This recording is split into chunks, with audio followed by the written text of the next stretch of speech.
तो आज हम जिस मूवी को एक्सप्लेन करने वाले हैं उस मूवी के अंदर एक ऐसा आदमी जिसकी हिस्ट्री के बारे में कोई नहीं जानता, वो अपनी आराम से नॉर्मल जिंदगी जी रहा होता है अपनी बीवी और एक 16 साल की उसकी लड़की के साथ। पर एक दिन उसके जीवन में ऐसी होती है घटना जिससे कोई दूर चला जाता है अपना, और फिर उसके बाद उस मूवी के अंदर क्या होता है वो काफी इंटरेस्टिंग है। तो डायरेक्ट करते हैं मूवी को स्टार्ट।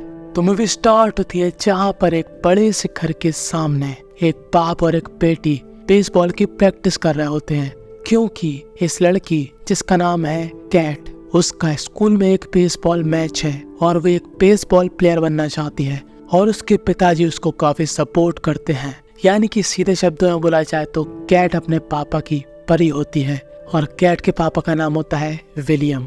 अब सीन यहाँ से शिफ्ट होता है और हमको एक क्लब दिखाया जाता है। इस क्लब में ये जो लड़का है इसका नाम होता है रॉरी।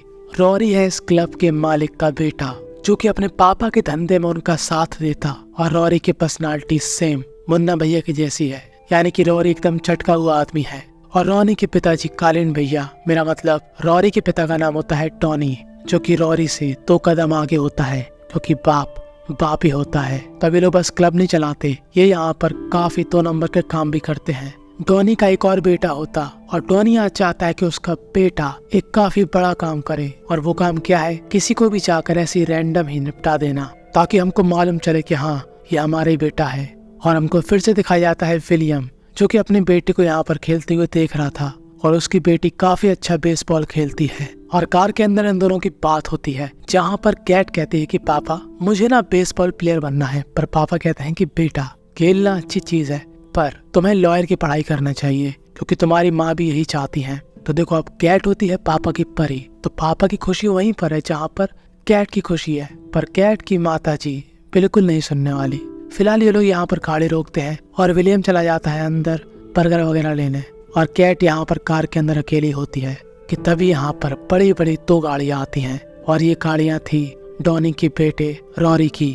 और ये लोग उतरते ही साथ कैट को देख लेते हैं और उसे कहते हैं कि बाहर निकल, और कैट तो मानो पूरी तरीके से घबरा जाती है। उसको लगता है कि इनको पैसे चाहिए, पर यहाँ पर रॉरी कहता है कि हमको तुम्हारे पैसे नहीं चाहिए, हमको चाहिए है तुम्हारी आत्मा।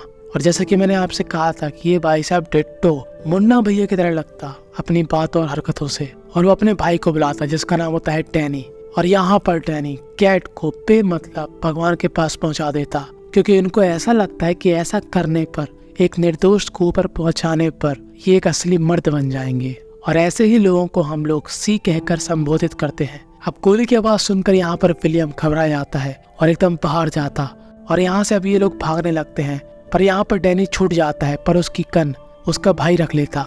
अब विलियम डैनी को खूब मारता है और इतने में पुलिस आ जाती है और डैनी पकड़ा जाता है। पर यहाँ पर विलियम की तो पूरी तरीके से रूह कांप चुकी थी, क्योंकि वो अपनी बेटी से काफी ज्यादा प्यार करता था और उसने किसी का कुछ भी नहीं बिगाड़ा था, फिर भी उसकी बेटी भगवान के पास पहुंच गई। अभी लोग हॉस्पिटल भी जाते हैं, इनको लगता है कि शायद वो बच जाए, पर डॉक्टर से यही सुनने को मिलता है कि वो पहले ही भगवान के पास पहुंच चुकी थी। और अब विलियम और विलियम की बीवी जैन, ये दोनों ही काफी ज्यादा दुखी होते हैं। विलियम जाता है अपने वकील से बात करने और कहता है कि मुझे इस लड़के को उम्र कैद दिलवानी है या तो डेथ। पर यह वकील कहती है साफ शब्दों में कि ध्यान से सुनना जो बात बोलूंगी अब मैं, देखो तुम्हारे साथ काफी गलत हुआ, पर हम लोग उसको काफी लंबे समय के लिए जेल में बंद नहीं रख सकते, क्योंकि हमारे पास कोई ठोस सबूत नहीं है, ना ही वहाँ पर कोई कैमरा था, ना ही डैनी के पास से गन मिली, और एक आई विटनेस है वो भी तुम हो। पर तुम लड़की के पिता हो तो तुम्हारी गवाही को इतना सीरियस नहीं लिया जाएगा। और अभी यहाँ पर कोर्ट में सवाल जवाब होते हैं, जहाँ पर जज विलियम से पूछता है कि क्या तुमने देखा था कि इस लड़के ने तुम्हारी बेटी को ऊपर पहुंचाया। तो विलियम पता क्या कहता है, वो कहता है नहीं देखा था। और डैनी तो यहाँ पर खुशी हो जाता कि वाह मैं तो बच गया। और वो बाहर जाकर अपने भाई रॉरी से मिलता है, और रॉरी उसको देखकर काफी खुश होता है। वो उस पर काफी प्राउड महसूस कर रहा था कि जैसे कि भाई साहब ने ओलंपिक में गोल्ड मेडल जिता दिया हो। और यहाँ पर विलियम सब कुछ देख रहा होता है, और यहाँ पर हमारे सस्ते कालीन भैया अपने छोटे बेटे डैनी पर काफी प्राउड महसूस करते हैं कि हाँ बेटा अब तो असली मर्द बन गया। तो हम सभी को मालूम कि अब विलियम के दिमाग में क्या चल रहा। तो अब विलियम उसी काम को करना चाहता है, तो विलियम डैनी का पीछा करता है। अब डैनी कोई सीधा आदमी तो था नहीं, था तो वो डॉन का ही बेटा। तो वो वैसी ही जगह जाता है जहाँ पर उसको पैसे देकर प्यार मिलता है। तभी यहाँ पर एक वैसे ही टाइप की लड़की आती है और विलियम से कहती है कि क्यों रखी हो हम दोनों के बीच में दूरी, चलो हम दोनों ही करते हैं यहाँ पर संस्कारी वाली मजदूरी। पर विलियम का मकसद यहाँ पर मजदूरी का नहीं था और वो इस लड़की को मना कर देता है। इस लड़की का नाम होता है लूना और लूना यहाँ से चली जाती है और जैसे ही यहाँ पर डैनी बाहर निकलता है, विलियम धीरे धीरे करके उसका पीछा करता है। अपने अंदर काफी ज्यादा गुस्सा भरता है और अब वो काफी जोर से दबाता है एक्सीलेटर और उतरता है गाड़ी से डैनी को घाव देकर। और जब डैनी देखता है विलियम को तो वो समझ जाता है कि ये तो उसी लड़की का पापा है जो कि आज लगता है मुझको निपटाना चाहता है। और अब विलियम लेता है बेसबॉल का डंडा और मारता है इतना गंदा कि डैनी का हो जाता है खात्मा और तत्काल में निकल जाती है उसकी आत्मा। और विलियम ने इस धरती से मिटा दिया एक शैतान, पर एक आम आदमी के लिए किसी को मार के जीना नहीं था आसान। और विलियम यहाँ पर काफी घबराने लगता है। वो अपनी बीवी को तक नहीं बताता कि उसने क्या कांड किया और यहाँ पर डॉनी और रॉरी को भी नहीं मालूम कि डैनी के साथ क्या हुआ। तो देखो अब जो डॉनी यानी कि हमारा सस्ता कालीन भैया, वो वैसे ही रिएक्ट करता है अपने बेटे के साथ जैसे कालीन भैया करते थे। वो यहाँ पर रॉरी को काफी बातें सुनाता, छोटी छोटी बातों पर डांटता, उसको निकम्मा बोलता, उसको नकारा बोलता, बात बात में माँ बहन पे जाता। पर जब रॉरी को अपने साथियों के द्वारा मालूम चलता है कि उसके भाई का इस दुनिया से कट चुका है नाता, तो जहाँ पर डैनी के साथ कांड हुआ वो भागकर वहाँ पर जाता और वो इस बात से काफी गुस्सा हो चुका था क्योंकि वो अपने भाई से काफी ज्यादा प्यार करता था। और अगले दिन विलियम के घर में पुलिस आती है। इस पुलिस वाले का नाम होता है डिटेक्टिव चैन। वो कहता है विलियम से कि जिसने तुम्हारी बेटी को ऊपर पहुंचाया था वो कल रात ऊपर पहुंच गया, क्या तुम इस बारे में कुछ जानते हो? तो विलियम कहता है कि मैं इस बारे में कुछ नहीं जानता और डिटेक्टिव चैन अपना नंबर देकर यहाँ से चला जाता है। और यहाँ पर रॉरी काफी परेशान था कि साला उसको ढूंढ के लाओ, किसने मेरे भाई को निपटाया। डैनी जहाँ पर जाता था वहाँ पर कौन सा नया बंदा आया और ये लोग अपने क्लब की लड़कियों से पूछते हैं कि क्या किसी ने क्लब के पास कोई ऐसे आदमी को देखा जो कि आज से पहले क्लब में कभी नहीं आया। तो यहाँ पर एक लड़की होती है जिसका नाम होता है लूना और हमको मालूम है कि लूना वही लड़की है जिसने विलियम को ऑफर दिया था उसके साथ मजदूरी करने का।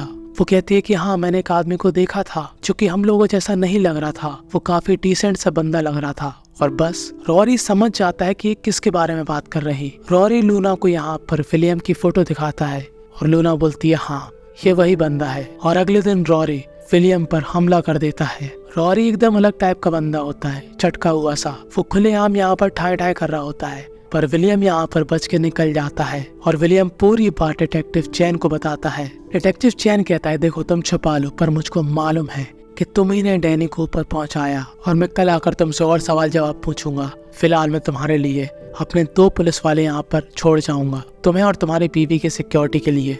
और अब विलियम आखिरकार अपनी बीवी चैन को बता देता है कि उसने ही डैनी को ऊपर पहुंचाया था और चैन यहाँ पर काफी घबरा जाती है। और ये जो बाहर 2 पुलिस वाले थे जो कि डिटेक्टिव चैन ने रखे थे, ये 1 नंबर के सी होते हैं। इनकी कार में कोई एक बोतल मारता और ये भाई साहब यहाँ से चले जाते हैं उसको ढूंढने के लिए।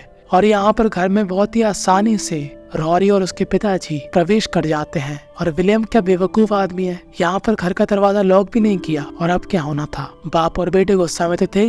विलियम कहता है जो तुमने किया उसका फल तुमको मिल गया, अब तुम भी जियो और हमको जीने दो। पर डॉनी कोई रास्ते का चलता हुआ आदमी तो है नहीं, वो डॉन है। और डॉनी यहाँ पर विलियम की बीवी का राम नाम सत्य कर देता है और विलियम को ऊपर पहुँचाने का जिम्मा लेता है रॉरी। और जब ये दोनों चले जाते हैं तो हम लोग क्या देखते हैं कि विलियम को यहाँ पर दर्द हो रहा था बहुत, पर उसमें अभी भी जान है। पर उसकी बीवी में हेडशॉट खला था तो उसका बचना तो नामुमकिन था। तो अब विलियम हॉस्पिटल में 1-1.5 महीने गुजारने के बाद आखिरकार ठीक हो जाता है। और तभी यहाँ पर आता है डिटेक्टिव चैन और वो कहता है कि तुमने देखा, बदले का परिणाम बुरा होता है, अब तुम्हारे पास कोई भी नहीं है। पर अब विलियम की यही कमजोरी बन गई थी उसकी ताकत। तो देखो इस दुनिया के अंदर एक आम आदमी से ज्यादा खतरनाक कोई नहीं होता जब वो ये मान ले कि उसको मरने से डर नहीं लगता, क्योंकि उस टाइम पे उस इंसान की बढ़ जाती है काफी क्षमता और वो किसी भी आदमी की लगा सकता है लंका। और अब विलियम वही बन चुका है और वो इस हॉस्पिटल से भाग जाता है और एक सस्ते से होटल में रहने लगता है। और उसको यहाँ पर एक आदमी मिलता है, इस आदमी का नाम होता है दांते। दांते विलियम को जानता है क्योंकि विलियम की न्यूज हर जगह फैल चुकी है कि इसकी बेटी के साथ क्या हुआ, इसके परिवार के साथ लोगों ने क्या किया, वगैरह वगैरह। दांते कहता है तुम यहाँ पर क्या कर रहे हो?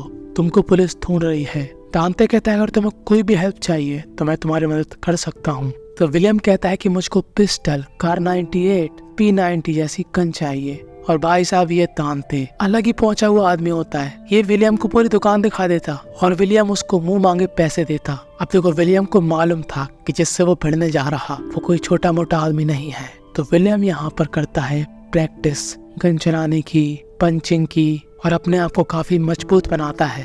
और ये बात डॉनी को भी मालूम चल चुकी है कि विलियम जिंदा था और वो हॉस्पिटल से भी भाग चुका है। वो कहता है रॉरी से अभी तू एक नंबर का निकम्मा है, तेरे से एक काम बोला था ठीक से करने के लिए, वो भी तो नहीं कर पाया, अब जा ढूंढो उसको निपटा गया। और हमारा विलियम जो कि यहाँ पर पहले जाता है रॉरी के एक साथी के पास, और विलियम के पास थी गन, पर वो यहाँ पर इस्तेमाल करता है मुक्के और लात। पर ये सामने वाला ही बंदा था मुस्टंडा, वो भी विलियम को मारता है काफी गंदा। पर तभी विलियम को एंड टाइम पर मिल जाती है गन और विलियम उस गन से कर देता है इस आदमी के ऊपर धन धनाधन। और थोड़ी देर बाद यहाँ पर डिटेक्टिव चैन आता है और डिटेक्टिव चैन डॉनी के पास जाता है और कहता है विलियम और तुम दोनों ही बदला बदला खेल रहे, पर इससे दोनों को फायदा नहीं होगा, तुम दोनों का ही इसमें नुकसान है। पर डॉनी कहता है देख बेटा, मुझे तेरी राय की जरूरत नहीं है, चुपचाप यहाँ से चले जा। और विलियम यहाँ पर बाहर ही होता है और वो क्या देखता है कि डॉनी के क्लब से डिटेक्टिव चैन क्यों निकला, और उसको डिटेक्टिव चैन पर शक होता है। और जब वो डिटेक्टिव चैन को अकेला पाता है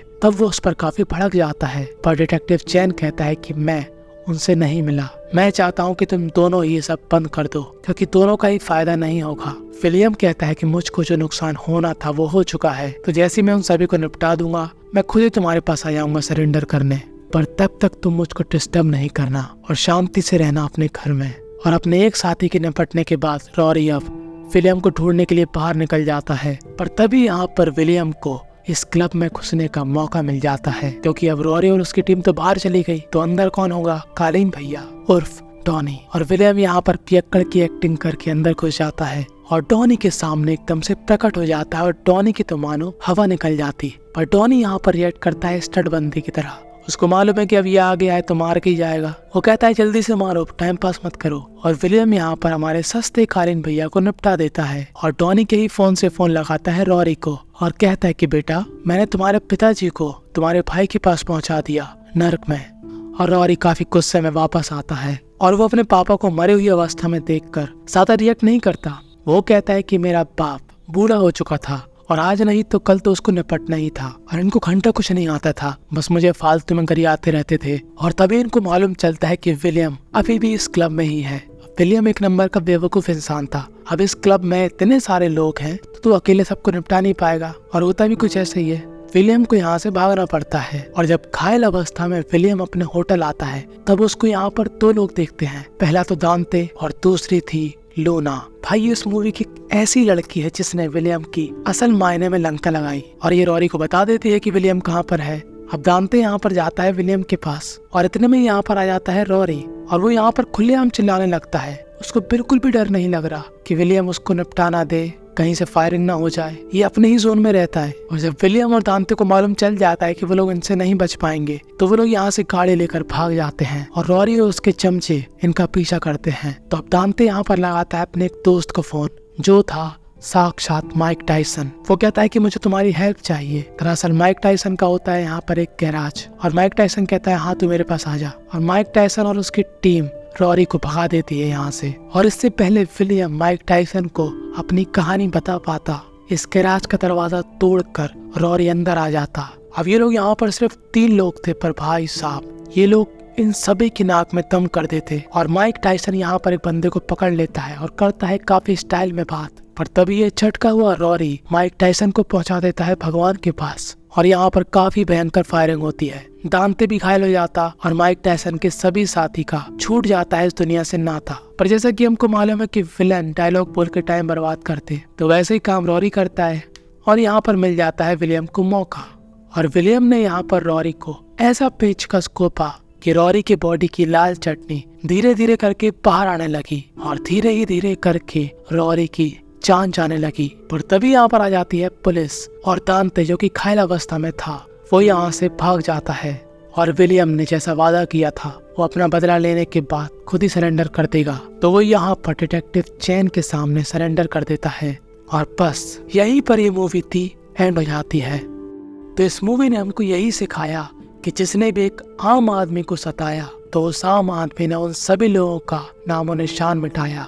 पर यार मेरे मन में एक सवाल है जिसका आप लोग जवाब दे सकते हो कि बदला लेना क्या इतना जरूरी है, या फिर हम कानून का सहारा भी ले सकते हैं। हाँ, मैं मानता हूँ कि उसमें देरी हो सकती है, पर अगर आपका परिवार है और वो लोग आप पर निर्भर हैं तो मुझे लगता है कि बदला लेने में आपका ही नुकसान होगा। खैर, आपकी क्या राय है इस बारे में कमेंट में जरूर बताना। ज्वाइन कर लेना टेलीग्राम, क्योंकि वहाँ पर मैं आपको मूवी के नेम्स बताता रहता हूँ। जैसे इस मूवी का नाम है वेंदेता।